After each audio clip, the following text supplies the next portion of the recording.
Bem-vindos ao JKCast, o podcast de economia, finanças e investimentos, com José Cobori.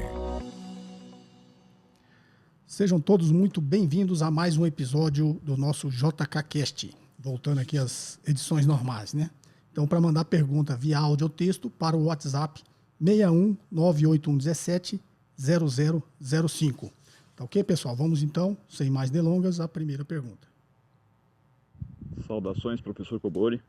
Meu nome é Samuel, sou aqui de Mariporã, Serra da Cantareira, São Paulo. A minha dúvida é referente ao pensamento de investidor de longo prazo. No meu entender, eu devo investir numa empresa esperando os dividendos ou ganho de capital. Nesse sentido, eu entendo que eu não devo ficar buscando um preço-alvo do ativo. Eu devo simplesmente esperar ganhar ou com dividendo ou com ganho de capital no longo prazo, sem ficar focando o preço-alvo. Devo mudar a minha forma de pensar? Bem, Samuel, de Mariporã, Serra da Cantareira, vamos lá. Samuel, o seu raciocínio não está errado não, tá? Mas deixa eu te explicar a diferença, só para você ter uma ideia da importância de você pagar um preço justo, né, no valor da ação que você está comprando. Uma coisa é preço, outra é valor. Essa estratégia do longo prazo, que aqueles que defendem, se você comprar com regularidade, no longo prazo você vai ter um retorno positivo, isso é uma verdade, você vai ter um retorno positivo, obviamente, partindo do pressuposto que você escolheu uma boa ação. Porque todo mundo fala isso hoje, partindo do pressuposto que ele escolheu uma ação boa, de uma boa empresa, né? E isso nem sempre é verdade, né? Não adianta nada você ser regular em uma coisa que é ruim. Lá na frente vai se mostrar um investimento ruim, tá? Então a primeira coisa que você tem que fazer é selecionar uma ação de uma boa empresa. Partindo desse pressuposto que lá no longo prazo você tenha realmente comprado ações de boas empresas, a sua regularidade vai ser recompensada com um retorno positivo, tá? Isso é uma verdade. Então, não que essa estratégia esteja errada, tá? Mas o seu raciocínio está certo. Agora, uma coisa que eu sempre defendo é que tudo tem o seu valor. Você precisa saber o valor daquilo que você está comprando, não é isso? Então, se você sabe que uma ação vale R$10 e o mercado está negociando a 12, 13, por que você compraria uma coisa por um valor acima daquilo que você acredita que vale, né? Não faz sentido. Então, nesse ponto, a regularidade não necessariamente você tem que ser regular em comprar essa ação. E sim comprar essa ação quando você julgar que o preço está abaixo do valor. Esse é um raciocínio simples e aí, lá na frente, também partindo do pressuposto que você comprou a ação de uma boa empresa, você vai ter um retorno positivo até maior do que quem fez isso de forma regular. Tudo a gente parte do pressuposto que você fez uma boa escolha e que a ação da empresa que você escolheu, ela vai realmente performar bem ao longo do tempo. Então, quando você fala dividendos e ganho de capital, obviamente o preço importa. Vamos pegar um exemplo de um raciocínio com imóveis. Se você está de olho lá no aluguel que o imóvel vai te dar, né, e na possibilidade de valorização desse imóvel, faz toda a diferença o preço que você vai pagar no imóvel. Se você pagar muito caro, aquele aluguel, percentualmente, né, de retorno frente ao que você pagou, talvez não seja uma boa rentabilidade. E se você pagou muito caro, esse imóvel pode até se valorizar, mas o seu ganho de capital vai ser menor. Tá? O mesmo raciocínio para as ações, né? Se você está de olho nos dividendos, faz diferença pagar R$10 ou 15. Né? O retorno que você vai ter em dividendos, percentualmente, vai ser menor, tá? Se você pagar muito caro. Então, o raciocínio é esse, tá? Mas a regularidade é importante para um investidor que, eventualmente, tem essa disciplina e não quer, de repente, ter o trabalho de ficar acompanhando o valor das ações, tá? Ou fazendo a avaliação da empresa. Espero ter te ajudado. Vamos à próxima? Olá, professor. Meu nome é Thiago, de Florianópolis. Eu sou engenheiro eletricista e comecei a assistir o canal por recomendação do professor Jurandir aqui da UFSC, né? Professor, a gente vê muitas pessoas físicas que estão entrando na bolsa e eu vi algumas comemorações na internet por parte de instrutores assim de finanças pessoais, né? Mas será que esse fluxo para a bolsa é bom? Com essa publicidade toda que as corretoras estão fazendo em relação ao day trade, isso não pode se tornar algo negativo? Obrigado. Eu agradeço muito pelo seu canal, principalmente ali pela parte da Fábula do Estado da Ilha. Fantástico. Legal, obrigado, Thiago de Florianópolis, é aluno do meu amigo Jurandir Macedo. Eu sou amigo de longa data, né, Jurandir? Se você estiver me escutando, um abraço, faz tempo que a gente não se vê. E é um grande professor aí de finanças comportamentais, né? o livro do professor Jurandir é uma referência, né, no campo aí da economia comportamental. Então, para quem não leu, leiam, né, o livro do professor Jurandir Macedo, tá? Chama-se Finanças Comportamentais. E eu falo, né, às vezes aqui no meu canal, eu sempre cito esse lado das finanças comportamentais, que tem tudo a ver, Tiago, com a sua dúvida, né? A sua dúvida é esse crescimento que teve em 2019, 2020, de pessoas físicas entrando na Bolsa. Infelizmente, a grande maioria entrando de forma errada, fazendo essas operações que você falou, de day trade, que eu já falei bastante também aqui no canal. E aí, novamente, as finanças comportamentais explicam uma parte do porquê as pessoas perdem dinheiro fazendo esse tipo de operação, tá? Porque a pessoa parte do pressuposto que ela é racional, que ela vai se manter dentro daquela estratégia, mas ao ficar operando durante o dia todo, comprando e vendendo ações, ele está muito mais tomando as decisões baseado ali nas suas emoções do que na sua racionalidade. E, além de tudo, eu já falei aqui também, várias pesquisas mostram isso, uma bem recente aqui da FGV, mostra, né, que a grande maioria, a imensa maioria, se não me engano, 99% das pessoas perdem dinheiro e daqueles 1% que ganham dinheiro, ganham em média R$100 por dia. Então, não vale a pena, né? Mas, infelizmente, as pessoas que não conhecem o mercado de ações, não conhecem o mercado financeiro, não entendem de investimentos e de finanças, muito menos de economia, elas são atraídas, né, por esse marketing agressivo aí, tanto de influenciadores, né, no YouTube, quanto das próprias corretoras que ganham, né, se o cliente ficar operando.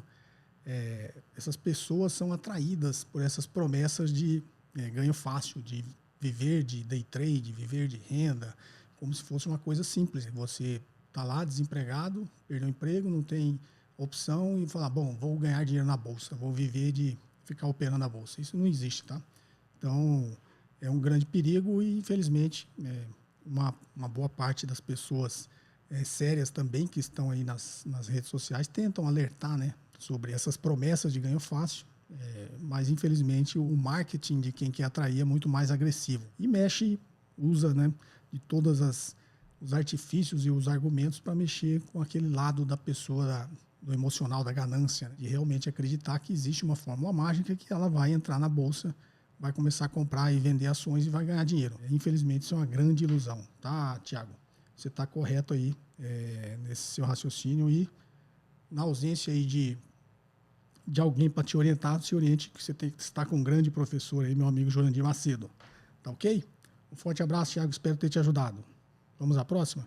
Professor Cobori, bom dia. Aqui quem fala é Anderson, de Praia Grande, São Paulo. Professor, tenho me deparado aí com o termo agora KGR e tenho lido sobre o assunto, mas como a didática do senhor é sensacional, eu queria que o senhor desse uma explicação aí de como funciona, como é que calcula esse KGR.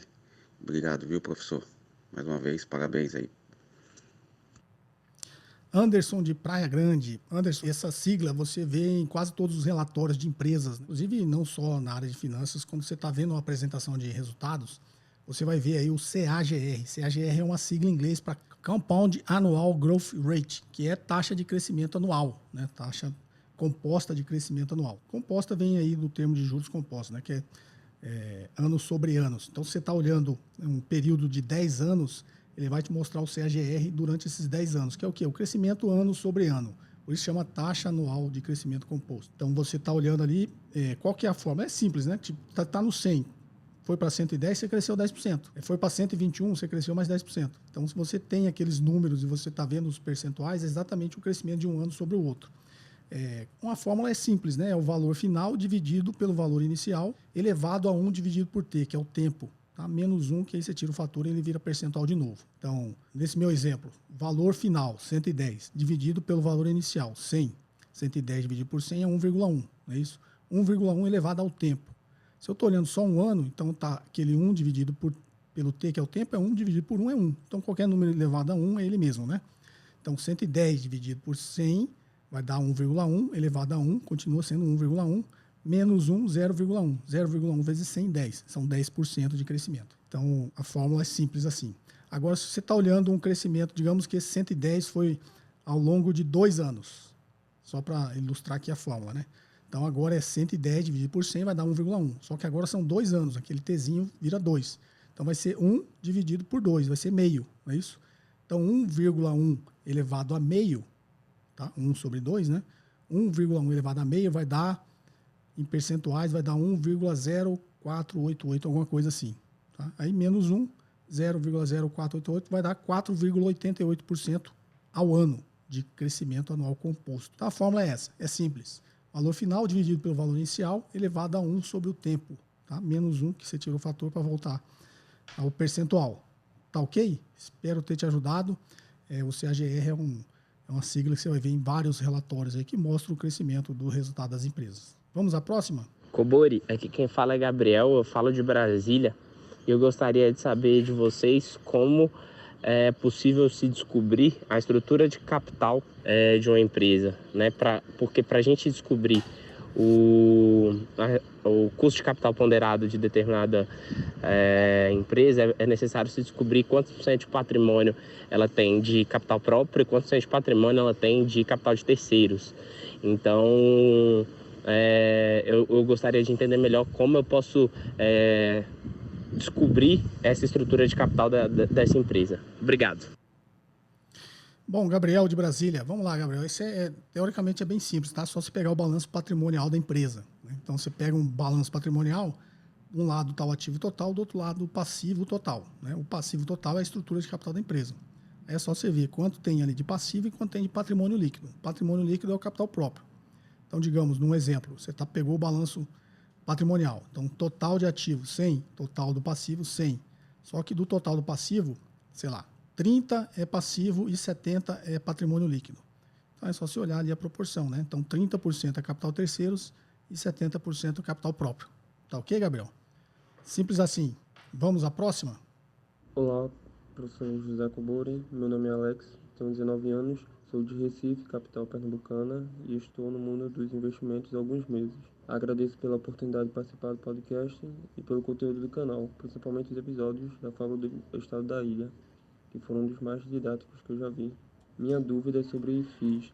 A minha carteira é composta em 50% em fundos imobiliários, divididos entre fundos de papel pelos dividendos relativamente altos e fundos de tijolo para ganhos com a valorização da cota. Porém, percebi que muitos investidores preferem ter uma concentração maior em ações do que em FIIs, pois dizem que as ações tendem a render mais, considerando tanto a valorização como os dividendos, e que os FIIs servem mais como uma proteção à alta volatilidade. Chega até a haver uma estratégia de diversificação em que a porcentagem de FIIs na carteira é a idade do investidor e o restante deve ser deixado em ações, pois os mais jovens podem correr mais com o risco da alta volatilidade do que os mais velhos, que seria mais recomendável ter uma carteira mais defensiva. Quero saber se isso é verdade, se estou perdendo rentabilidade na renda variável por dividir ações e FIIs em 50-50, se eu deveria diminuir mais a minha concentração em fundos imobiliários e se essa estratégia que eu falei de fato faz sentido. Agradeço desde já pela sua resposta. Bem, Alex de Recife. Vamos lá, Alex. A sua carteira, na realidade, ela é 50%, pelo que eu entendi, de FI, que é Fundo de Investimento Imobiliário, e 50% em ações, né?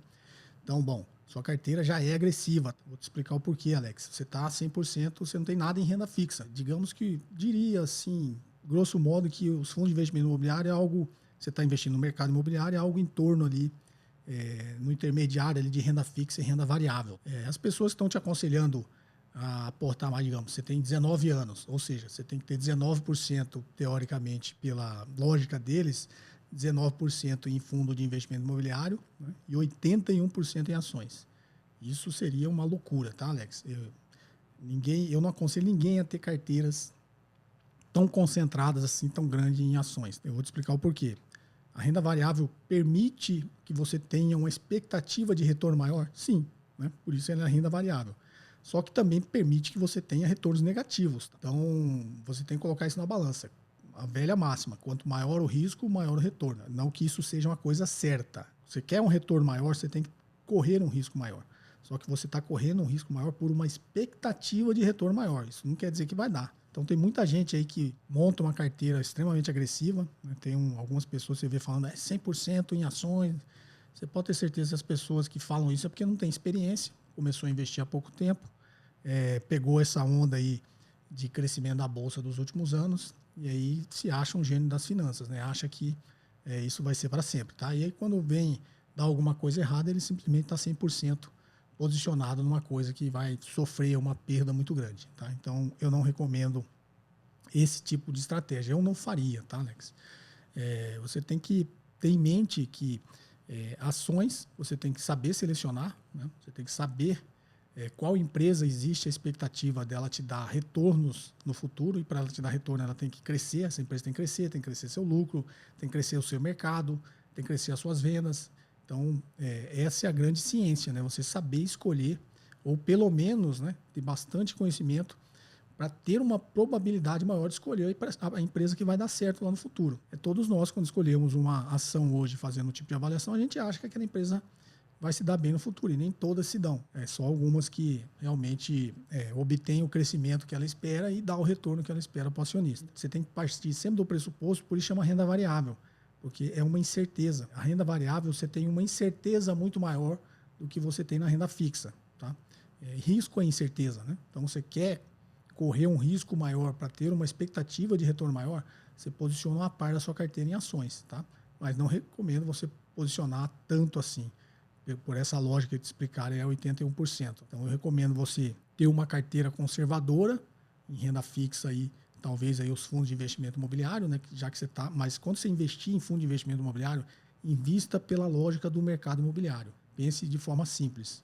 Assim como você iria comprar uma sala comercial, ou iria comprar um apartamento, ou iria comprar um galpão. Então, imagine que, na realidade, o fundo imobiliário está fazendo isso por você. Então, é mercado imobiliário. Você tem que entender um pouco para saber escolher também. E você tem acesso a todas as informações dos fundos imobiliários. Então, você uma parte em renda fixa, uma parte em fundo de investimento imobiliário, e aí você destina uma parte em ações. Mas você não precisa comprar ações sempre.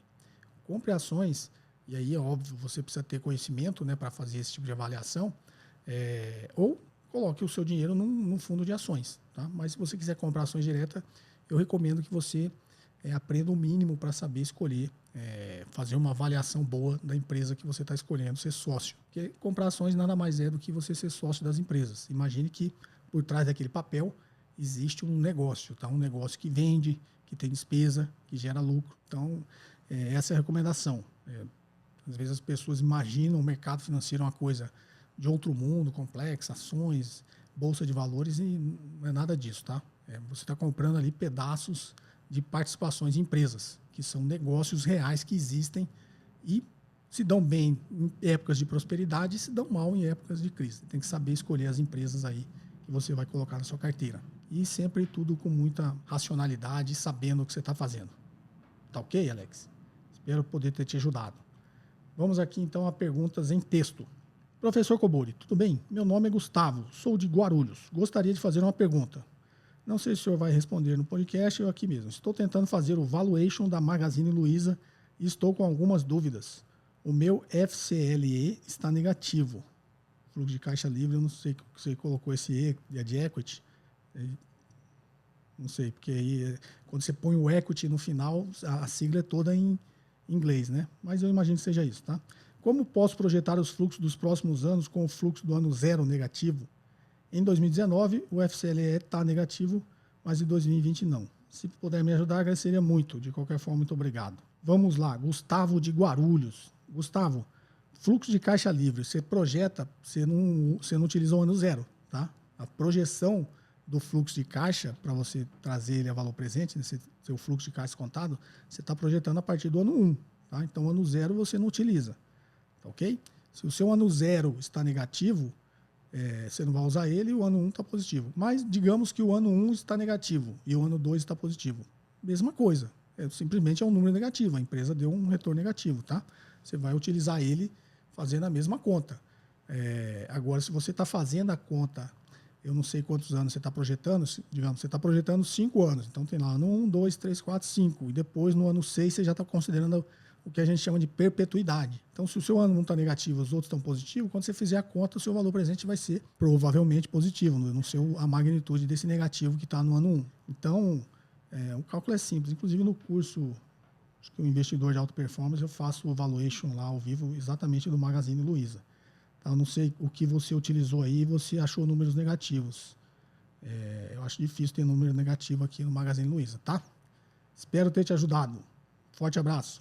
Vamos à próxima. Olá, professor Cobori. Minha dúvida é sobre a atualização pelo IPCA nas NTN-Bs. Né? Você escreveu NTBs, mas deve ser NTN-Bs com juros semestrais. Pelo que entendi do cálculo da cotação utilizado para chegar ao preço de compra do título, existe um fator relacionado ao último pagamento que é inversamente proporcional à taxa contratada.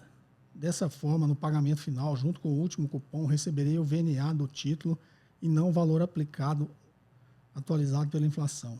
Está correto esse entendimento?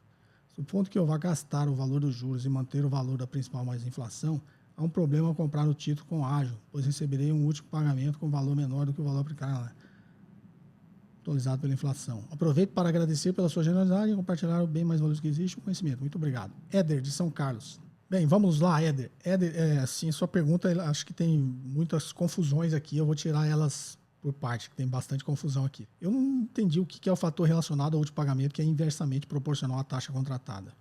Você está fazendo alguma confusão. Eu vou explicar como funciona a NTN-B, você vai ver que é bem simples.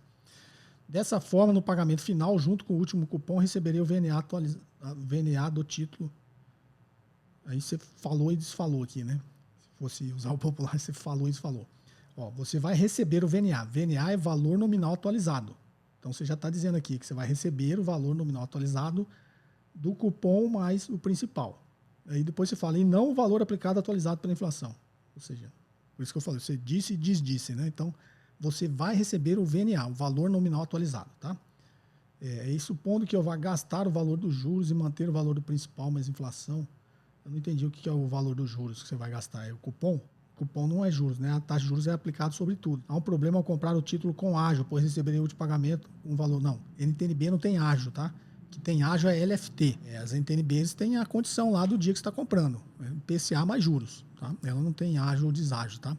A cotação, pelo cálculo, não sei se você fez o curso, mas se você fez, você está lembrando lá que tem a cotação da LFT, pela parte da cotação da LFT, o ágio ou deságio. E a cotação da NTN-B, não. A cotação da NTN-B, você está colocando ali os cupons mais o principal, trazido a valor presente ali pela taxa que você está negociando. Se é IPCA mais 2, você está aquela taxa de 2% ao ano. Você vai trazer tudo a valor presente, vai dar um percentual. Aí esse percentual é aplicado sobre o valor do título, atualizado pela inflação. Então a NTN-B assim, acho que você fez uma certa confusão. A NTN-B é o seguinte, você comprou a NTN-B hoje, você vai ter a cada 6 meses um cupom semestral lá de 2,9563% ao semestre, né, que é equivalente a 6% ao ano de cupom. Então você vai recebendo os cupons e o cupom também você vai recebendo esse percentual sobre o valor do título atualizado. Então, digamos, você comprou um NTN-B hoje por 100. Digamos que seja exatamente daqui 6 meses você vai receber o cupom. O cupom tem os meses lá que você recebe, né? De 100 em 6 meses. Se faltar um mês, você vai receber daqui um mês. Mas vamos partir do pressuposto, você vai receber ele daqui 6 meses. Comprou por 100. Esse 100 daqui 6 meses vai ser atualizado pelo IPCA. E lá na data do dia do cupom, você vai receber 2,9563% desse valor aqui atualizado do título. Então, a cada 6 meses você vai recebendo o cupom. E lá no vencimento do título, você vai receber o principal, que é esse 100 que você comprou hoje, vai atualizar até o dia que venceu o título, se for daqui 30 anos, vai atualizar esse 100 aqui por 30 anos, atualizar por onde? Pela inflação. Vai pegar a inflação acumulada desses 30 anos, sobre esses R$100 que você pagou hoje, vai dar o valor do principal, não é isso? Mais o último cupom, que é os 2,9563, sobre esse valor do principal. Então aí você vai receber o principal mais o cupom, tudo atualizado pela inflação. Esse é o raciocínio da NTN-B. Espero ter te ajudado. Vamos à próxima? Bom dia, professor Cobori. Aqui é o Alex de São Paulo. Minha dúvida é em relação à proteção com puts. Como funciona? Eu compro a put e se houver a queda eu exerço meu direito para vender o ativo mais caro do que o mercado está negociando? Ou eu compro a put e numa eventual queda eu venderia a própria put para lucro com potencial risco de ser exercido? Obrigado pelos ensinamentos. Grande abraço. Vamos lá, Alex. Eu vou pegar a sua pergunta aqui depois, porque tem também uma confusão aqui no meio. Mas vamos explicar para quem está ouvindo o que é put. A opção de compra no mercado é chamada de call, tá? E a opção de venda é chamada de put. Então, as opções sempre geram muita confusão na cabeça das pessoas. Na realidade, a opção, é como diz o nome, você está comprando a opção, né? Se você compra uma opção de compra, você está pagando um prêmio por aquele contrato de opção que está te dando a opção de comprar alguma coisa. Comprar o quê? O ativo objeto desse derivativo. Então, você comprou uma opção de ações da Petrobras. Você está comprando a opção de comprar uma ação no dia do vencimento. Então, como é uma opção de compra, você comprou, você tem um direito. Você pode exercer ou não esse direito. Então, chegou lá no dia que venceu essa opção de compra, a ação está mais cara do que o direito que você tem de comprar. Digamos, a ação está 10 e você tem o direito de comprar 8.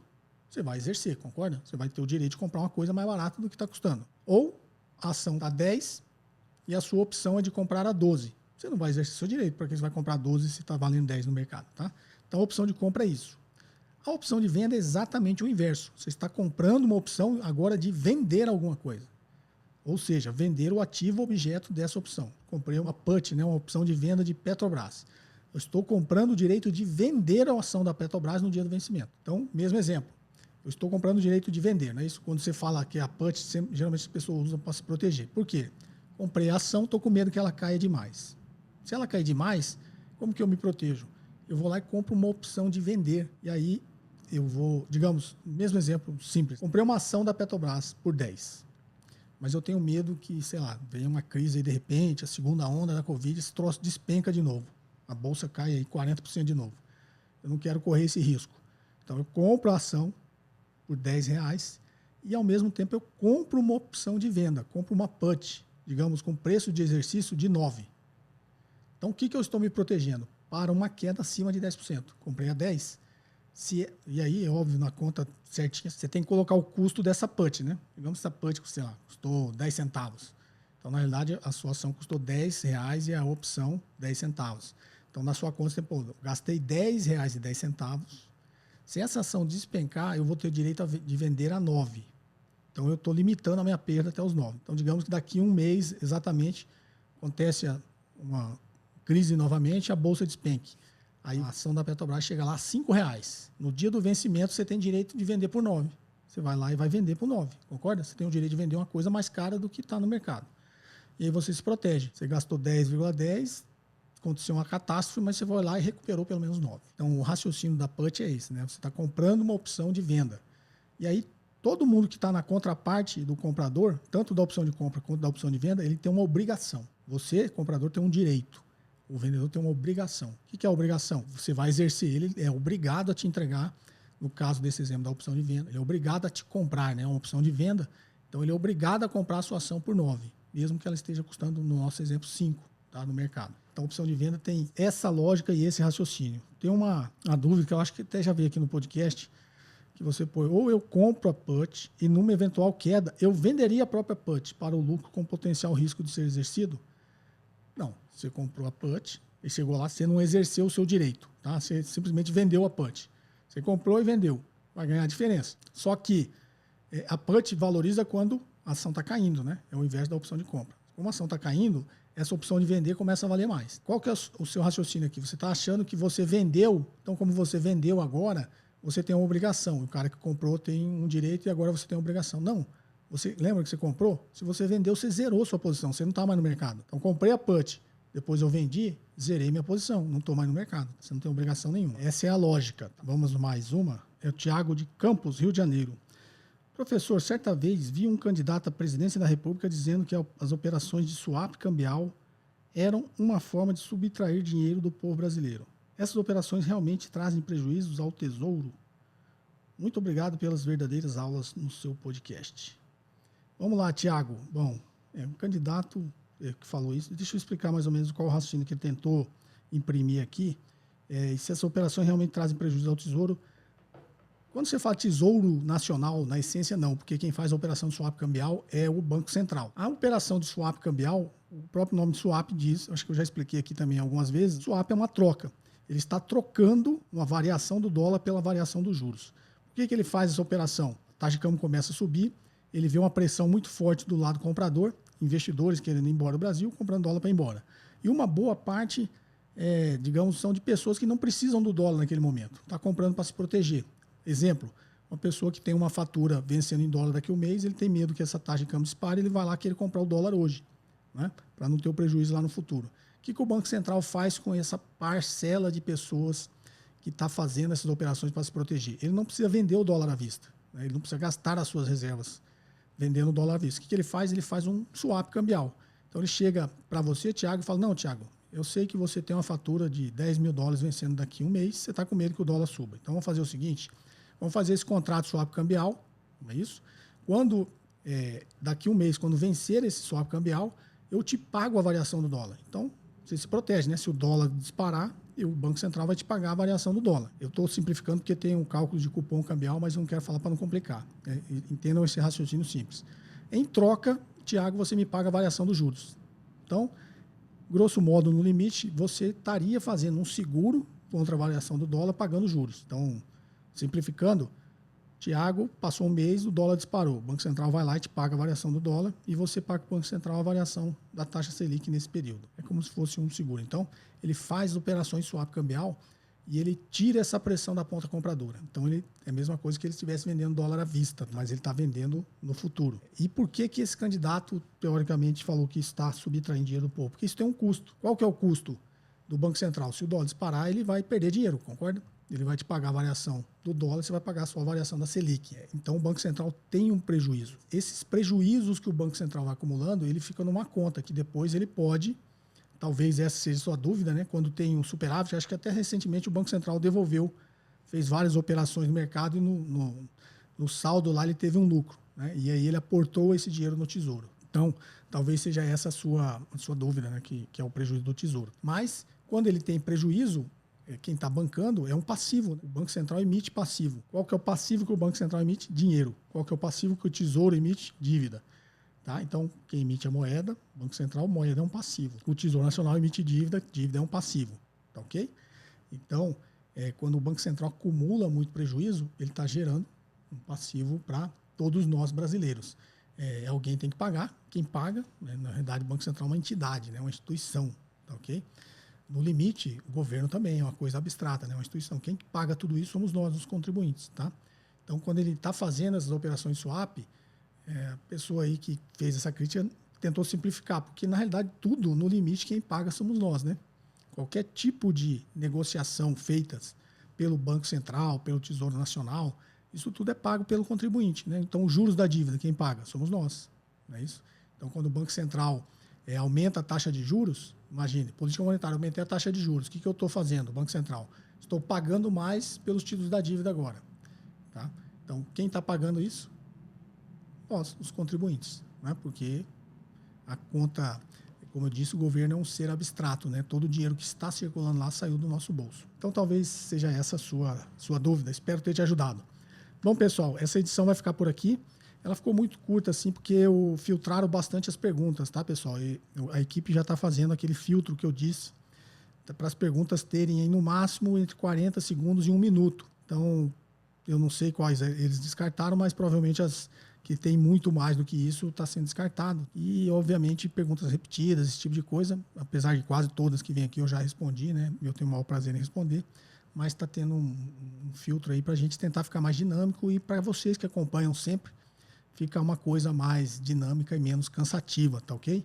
Então, conta aí com a colaboração de todos vocês. Espero que vocês tenham gostado desse episódio. Perguntas em áudio e texto para o WhatsApp 61 98117 0005. Um forte abraço e até o próximo episódio.